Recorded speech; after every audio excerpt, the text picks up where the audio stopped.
What's up? Let's talk about it, man. I've been trying to follow this camp through. This is a tough fight.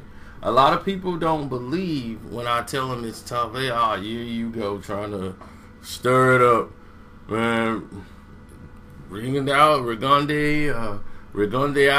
however you want to pronounce it, Guillermo Rigondeaux. His fans believe this fight is a whitewash. He's going to destroy Lomacheko. Lomacheko people believe this will be a knockout. So it's both sides are not saying it's going to be a competitive fight. They're saying this thing is over on both sides. Like the people that with Rigondeaux, they believe this is it. This is the battle of it all. The Olympic dream battle. Who's the best? And they are very familiar with each other's style. But there's a difference between the two that most people don't really focus on. That I'm quite sure Rigondeaux is familiar with, or he sees it. And I'm quite sure that Lomacheko sees what Rigondeaux do, or Rigondeaux. Here's the thing. Lomacheko is the bigger fighter. He's strong. He has very good, fast footwork. And he's active with both hands, where Rigondeaux is really efficient with one. And what he's going to do is wait till the perfect shot is there, and he's going to shoot it straight down the middle. The other hand, he uses it as a guide to blind you so that he could throw his punches. He's a sharp puncher. One of the sharpest punchers we've ever seen in boxing. That's him. He takes pride in the fact that he's a sharp puncher. So knowing that's the way he attacks situations and that's how he goes, he waits till you're in a certain spot. Even though he's moving up in weight, does not mean he's the weaker fighter. And I want people to understand that. Doesn't mean he's weak. And I have to express that over and over again to people. Look at Floyd Mayweather. Conor McGregor was about 170 something pounds in the ring with Floyd.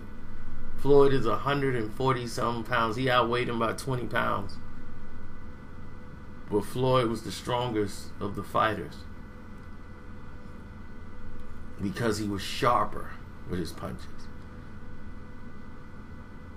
Rigondeaux is the sharper puncher of the two.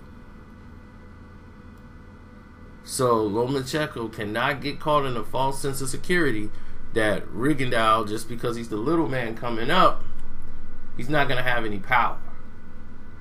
Now, I'm betting on the fact that I don't think Rigondeaux will be able to take the punching power of Lomacheko coming from 130 pounds.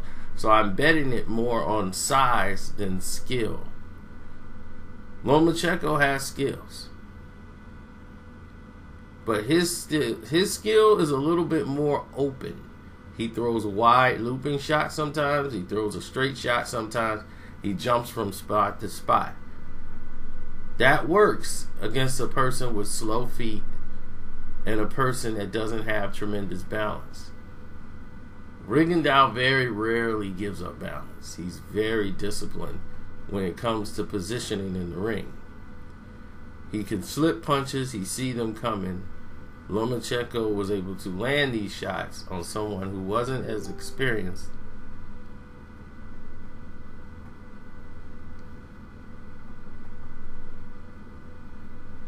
So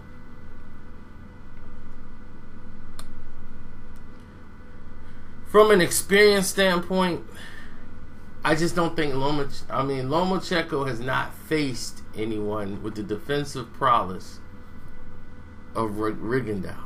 But I think if he touched Rigondeaux, he can get his attention, he can buzz him, and probably drop him a couple of times. And that's what I'm banking on, is the fact that Rigondeaux, not the fact that he's not strong, it's the fact that can he take it? That's where we're at with this. Can he take it? Will he be able to take it? Now, the next time we'll do this, we'll do it live. Like when we get closer and closer to the fight, we'll do it live. But I wanted to bring these scenarios up to you while you're making your decision. These are some of the things you need to think about. Look at the type of people Vasily Lomacheko fought. And how was his conditioning? How was Rigondeaux's conditioning? How the footwork is, how the activity is. Let's look at the defense of the people they were fighting. How defensive minded were they? They both really never faced anyone. Rigondeaux faced Nonito Donier, who was a very awkward fighter who moved in spots, who had a big punch. And he was able to drop Rigondeaux and almost won the fight. Now, you look at it from other angles. The sharper puncher was Rigondeaux, period.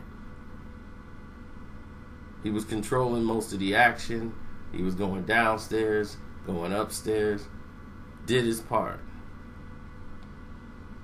Now, we're looking at the situation where we've moved forward in lives and time has passed.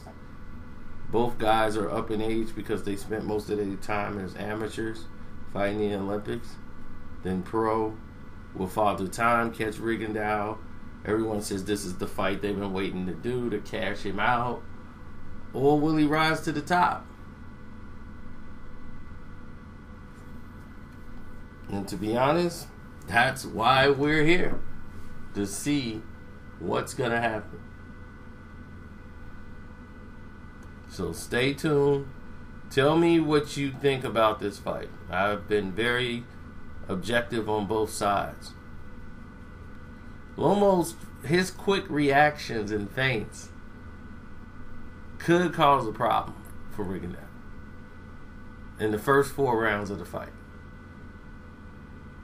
Because Rigondeaux likes to lure you to sleep and have you inactive, and you're basically waiting on him.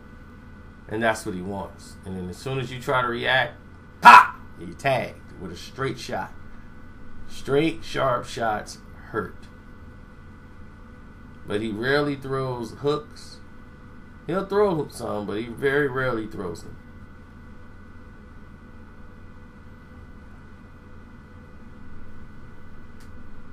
So y'all give me your opinions on the fight. And the next time we'll do this, we'll go live. We'll get the comments and I'll answer your questions and then make a final prediction. I want to see the weigh-in first and see how that goes and see how light before I just say who wins and who loses. So, I'm out.